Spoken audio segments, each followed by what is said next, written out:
hari-hari indah bersama Rasulullah SAW dan keluarga.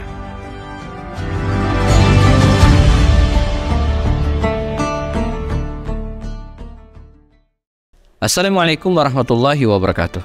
Alhamdulillahi wa kafa. Asyhadu an la ilaha illallah. Asyhadu anna Muhammadan abduhu wa rasuluhu al-Mustafa. Kita masih dalam video serial Hari-Hari Indah bersama Rasulullah SAW dan keluarga. Ada kisah atau peristiwa penting yang bisa dijadikan sebagai mukaddimah dalam kajian kita pada hari ini. Suatu saat saya pernah satu hotel dengan seorang ayah, seorang laki-laki ya. Agak lama, 7 hari, 4 hari di Mekah dan kemudian 3 hari di Madinah Al-Munawwarah. Nah, dalam keseharian tersebut ya, saya betul-betul melihat bahwa laki-laki ini, orang yang satu kamar dengan saya ini, sepertinya betul-betul nyaris tidak pernah mengerjakan pekerjaan-pekerjaan rumah tangga. Bahkan koper yang dia bawa pun, kata dia, ya bukan dia yang menyiapkan, tapi full istrinya. Dia nggak tahu yang ada dalam kopernya itu apa aja, dia nggak tahu ya. Demikian juga dalam keseharian, misalnya karena di kamar kami, di hotel kami ada lengkap, ada pemanas air ya, ada juga persediaan teh, gula dan sebagainya. Dan dia cerita bahwa dia nyaris tidak pernah bikin teh manis sendiri, ngaduk kopi sendiri, apalagi melaksanakan pekerjaan-pekerjaan yang lebih dari itu. Misalnya nyapu, ngepel, nggosok, nyetrika pakaian, atau apalagi nyuci piring gitu kan, apalagi benerin kancing baju yang lepas. Nah, teman sekalian, pemirsa sekalian, ini pilihan hidup dan betul-betul mungkin ya dipengaruhi oleh latar belakang seseorang. Mereka yang hidupnya ekonomi menengah ke atas barangkali tentu akan asing dengan pekerjaan-pekerjaan tadi, karena semuanya dikerjakan oleh pembantu, semua dikerjakan oleh mesin dan sebagainya. Tapi yang menarik kalau kita pelajari dan kemudian amati secara kehidupan baginda Rasul SAW, sebagai seorang ayah, sebagai seorang kepala keluarga, maka kita akan menemukan pada diri Rasulullah adalah seorang ayah yang utuh, sebagai kepala keluarga yang utuh ya. Kalau kita evaluasi teman-teman sekalian, sesibuk apapun kita belum seberapa dibanding dengan sibuknya Rasulullah ya. Setinggi apapun derajat kita sebagai manusia, bos, direktur, pimpinan perusahaan, belum seberapa dibanding dengan Rasulullah sebagai orang yang mulia, gitu kan. Tapi dalam kesehariannya beliau betul-betul menunjukkan sebagai seorang kepala keluarga yang luar biasa ya. Beliau bahkan dikisahkan oleh Aisyah radhiyallahu anha ya, menyiapkan minuman untuk keluarganya. Bahkan beliau juga dikisahkan oleh Aisyah ngebenerin kancing bajunya sendiri yang lepas. Beliau juga bahkan ngelem gitu kan, nempel ulang sendalnya, alas kakinya juga yang lepas.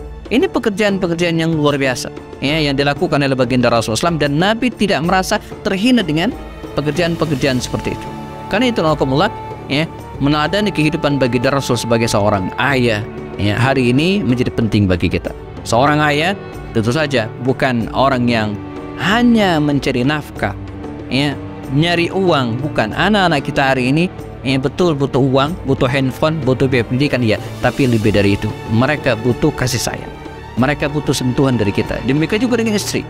Istri betul butuh nafkah, butuh perhiasan barangkali, tapi lebih dari itu istri juga butuh kasih sayang, butuh sentuhan fisik dari seorang kepala keluarga, seorang ayah. Rasulullah adalah seorang kepala keluarga ya.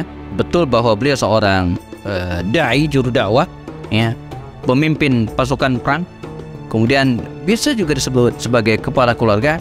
Namun di tengah kesibukan yang luar biasa itu, beliau tidak melupakan keluarganya. Karena itu kalau kita lagi-lagi baca detail kehidupan baginda Rasul SAW, kita akan menemukan bagaimana beliau sangat concern dalam ya, memenuhi hak-hak keluarganya ya.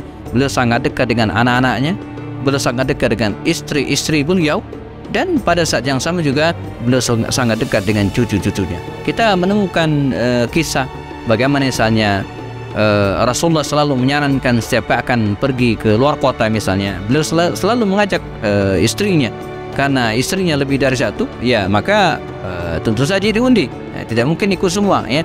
Intinya apa? Keluar kota pun Nabi tetap memikirkan keluarganya. Demikian juga misalnya ketika berada di luar, di dalam rumahnya ya, beliau selalu bercanda dengan anak-anaknya. Kita menemukan riwayat bagaimana baginda Rasulullah SAW bermain dengan cucu-cucunya. Bahkan Nabi marah besar ya ketika mengetahui ada seorang laki-laki yang punya anak 10 orang, tapi dia tidak pernah mencium anaknya, tidak pernah menggendong anaknya. Kata Rasulullah SAW dalam sabdanya, ya, man lam, barang siapa yang tidak gitu kan menyayangi apa yang ada di bumi, maka tidak mungkin akan disayangi yang ada di langit. Ya. Nah, ini pelajaran yang luar biasa bagi kita, teman-teman sekalian. Ya.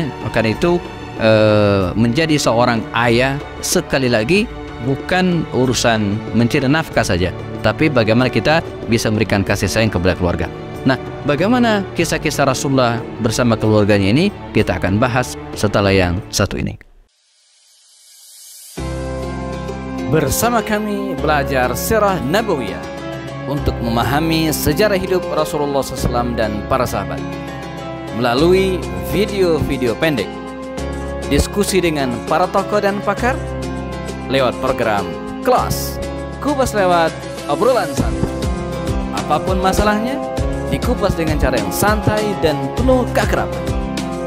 Bersama kami juga menelaah kitab-kitab induk dan referensi terpercaya, menelisik hikmah, merangkai makna, lalu menuangkannya dalam karya tulis. Rasulullah SAW sebagai keluarga atau kepala keluarga, sebagai ayah, dan ini yang kemudian harus kita teladani. Lalu sebagai kepala keluarga, belajar dari Rasulullah SAW, apa yang harus kita contoh dari beliau? Pertama, teman-teman sekalian, peran sebagai seorang ayah menjadi teladan bagi anggota keluarganya.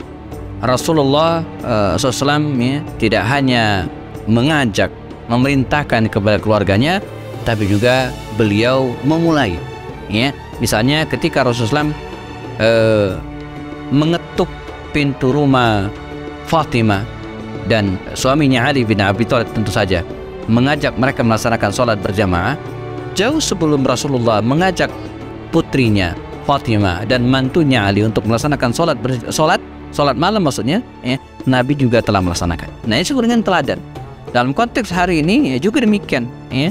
Bahkan dalam teori pendidikan yang paling efektif ya, dalam teori pendidikan itu mengajar adalah dengan cara memberikan contoh. Ya, persis seperti seorang ayah yang pengen anaknya sholat berjamaah di masjid. Yang pertama kali dilakukan adalah dia harus sholat berjamaah di masjid. Nggak mungkin nih ayah nyuruh anaknya ke masjid sholat, tapi dia sholat di rumah, enggak. Ya. Atau misalnya seorang ibu atau seorang ayah bahkan juga pengen anaknya habis maghrib, habis subuh baca Quran, tapi dia megang handphone misalnya, nggak mungkin. Nah, ini disebut dengan al-qudwa, ngasih contoh. Nah, Rasulullah SAW juga demikian. Sebelum mengajak orang lain, keluarganya melakukan sesuatu, maka beliau sudah memulai melakukan pekerjaan itu sendiri. Ya. Kemudian yang lainnya, Rasulullah juga ya membiasakan. Nah, ini teori yang kedua ya. Pertama memberikan contoh, yang kedua membiasakan.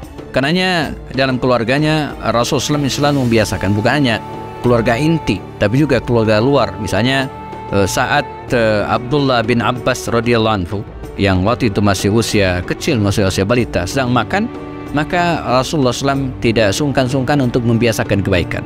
Ya gulam, wahai anak kecil, ya, kul biyaminik, makan dengan tangan kanan, ya, sambillah, bacalah bismillah. Nah, ini disebut dengan pembiasaan. Jadi kecil sudah dibiasakan. Ya. Rasulullah juga ya, mengajak anak-anak kecil untuk berpuasa sejak kecil. Ini bulan Ramadan, ya, kita jangan ragu-ragu membiasakan anak kita, bahkan yang usianya balita sekalipun 5-6 tahun, untuk latihan berpuasa, belajar berpuasa. Ya. Ini pembiasaan. Nah, hari ini juga demikian. Ya. Ada ungkapan mengatakan bahwa ala bisa kena biasa. Ya. Sesuatu yang berat, kalau kita biasakan terus-menerus, maka akan menjadi ringan insya Allah. Dimulai mungkin dalam tanda kutip, bahkan boleh memaksa untuk kebaikan. Jadi rumusnya itu ada nasihat dari Ustadz Abdul Hasib, ya, seorang kiai pimpinan Santin Darul Quran Mulia. Beliau pernah mengatakan bahwa dalam pendidikan anak itu, kata beliau, bisa jadi pertama dipaksa. Ingat ya, paksa, dia dipaksa, lalu terpaksa, lalu biasa, dan akhirnya menjadi luar biasa. Ya. Jadi dipaksa, anak dipaksa. Anak yang usianya usia kelas 2 SD ya, berharap sholat berjamaah subuh di masjid, nggak mungkin. Nunggu dia sadar, ya nanti mungkin.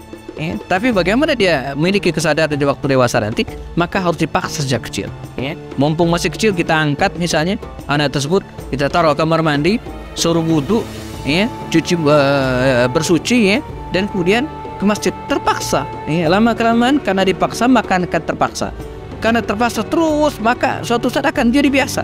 Bahkan ketika usianya sudah menginjak kelas 5, kelas 6 SD, gak mungkin kita angkat lagi, enggak. Tapi cukup kita bangunkan sebentar, kemudian dia ke masjid, karena sudah terbiasa. Baca Quran juga demikian. Nah, ini yang kedua. Yang ketiga sebagai penutup bahwa jangan sungkan-sungkan belajar Rasulullah sebagai ayahnya untuk memberikan nasihat kepada anak-anak, kepada keluarga. Rasulullah SAW ya, tidak sungkan-sungkan juga memberikan nasihat kepada anak-anaknya, kepada putri-putrinya, kepada istrinya, bahkan kepada anak-anak secara umum. Seperti kisah Rasulullah dengan Abdullah bin Abbas tadi itu, memberikan nasihat. Hari ini kita juga demikian. Kita sebagai kepala keluarga, sebagai ayah, belajar Rasulullah, jangan sungkan-sungkan memberikan nasihat kepada anak-anak kita. Nah, tentu memilih timing yang pas, waktu yang pas. Ada ungkapan mengatakan ya, anak laki-laki itu katanya, ini kata Dr. Aisyah Dahlan ya, kalau kita simak kajian-kajian beliau ya, kalau mau ngobrol sama anak laki-laki itu katanya kenyangkan dulu perutnya. Saya juga begitu jamaah biasanya. Jadi kita ajak dulu ke restoran makan, udah kenyang tuh gitu ya, baru kita ngomongin, itu biasanya masuk. Tapi kalau lagi lapar diajak ngomong, biasanya nggak nyambung. Rasulullah SAW adalah teladan yang luar biasa dalam hal menjadi kepala keluarga dan menjadi seorang ayah yang baik. Kita ketemu lagi dalam serial berikut insyaallah. Tetap di serial Hari-Hari Indah bersama Rasulullah dan keluarga.